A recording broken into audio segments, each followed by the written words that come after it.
join me. And I have an idea for you for Christmas. Come to Arizona. We have a lot of great things in Arizona. The weather is beautiful at Christmas time. Is that right?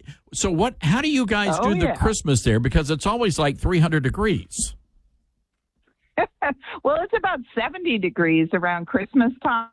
And, instead of having snowmen, they use like the mesquite bushes, the dried up mesquite bushes, and they stack those on top of each other to make a snowman. Is that right? Oh, so do you have traditions there in the Lesko family for Christmas? I think the same traditions as everyone else, because I grew up in Wisconsin, right, when there was snow. But now we don't have snow. But, we just have family together. I have everybody over to my house, and we have ham and mashed potatoes and pies and you name it. It will be a kind of like a potluck. You had me at ham. My house with a bunch of people. You had me at ham, Debbie. I'm there. I think this is brilliant. Look, we haven't had you on since you made the big announcement that our favorite person in Congress has decided to call it a day. So you're heading back home. Yeah, after a year. So I'll finish out my term because, my goodness, I can't resign. Then we might not even have a Republican majority. We keep losing people over here. And I'll finish my term. So I have another year to go. Then who knows what my future holds. I don't think I'll just retire, because I'll get too bored. But whatever I do, I'm going to do it based out of Arizona so I can be a new family.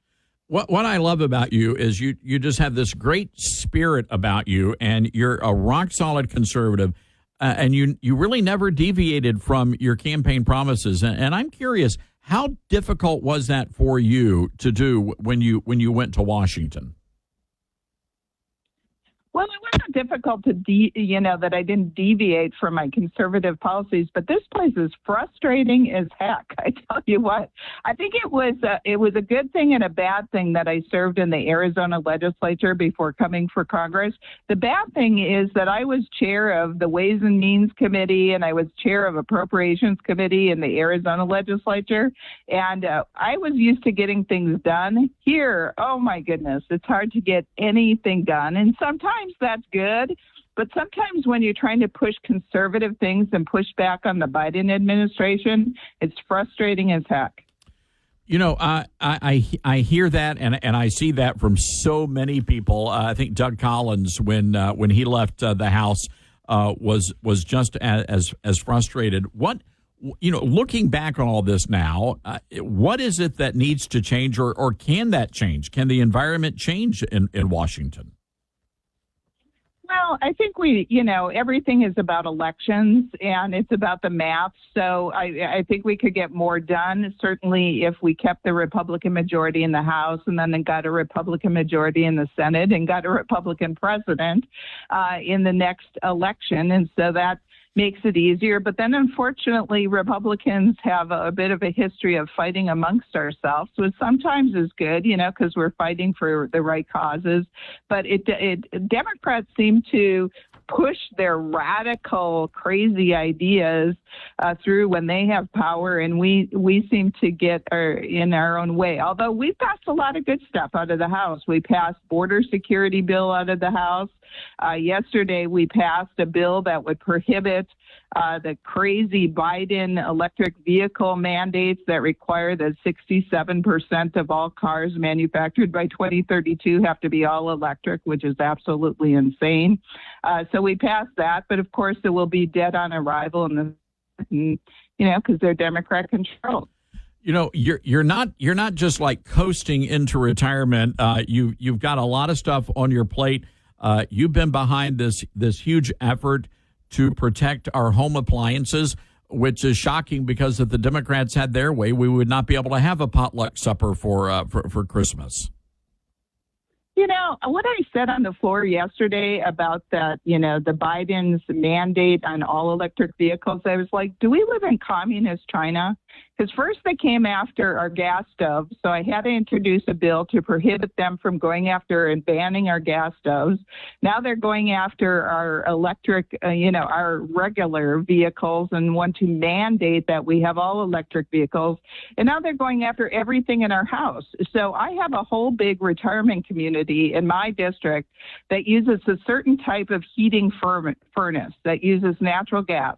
Well, they want to eliminate that with their new rules, Biden's new rules.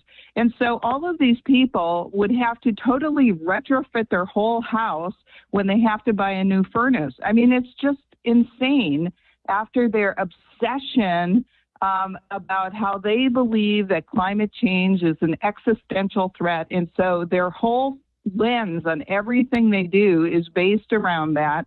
In fact, there's 2 Democrats that just recently sponsored legislation that would allow all illegal immigrants or everybody from the world that comes from a country that experiences climate change to legally migrate to the United States. I guess they don't think there's enough people coming across our border illegally now. They want everybody in.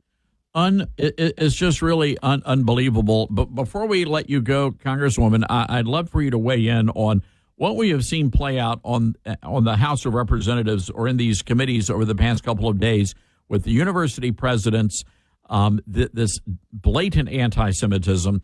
We just talked about a horrible story about a coffee shop that refused to let a Jewish woman into their bathroom. We are really on a very dangerous and slippery slope right back to 1930s Germany.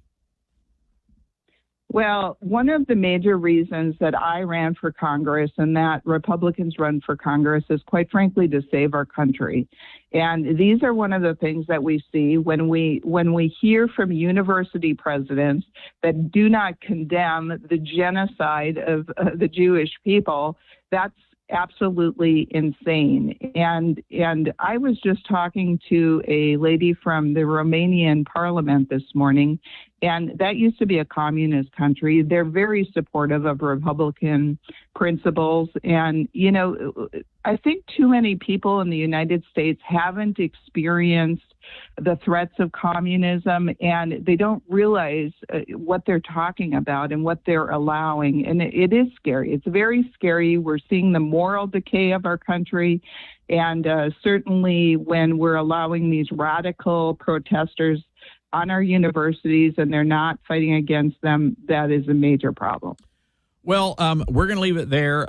We just think you've done a great job, and I personally just thank you for always being available, coming on the show, and of course, you're right, you're not retiring, so we got to have you back on even after you leave Congress.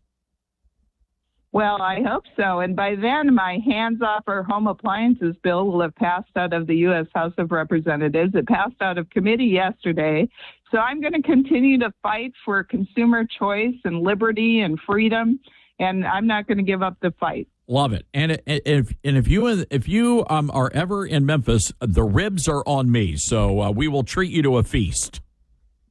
I would love it. All right, Congresswoman Debbie Lesko, everybody, represents the 8th Congressional District in Arizona, and she is doing a terrific job. By the way, announcing her retirement from Congress. I suspect maybe I was reading between the lines there, but she might be doing some stuff there at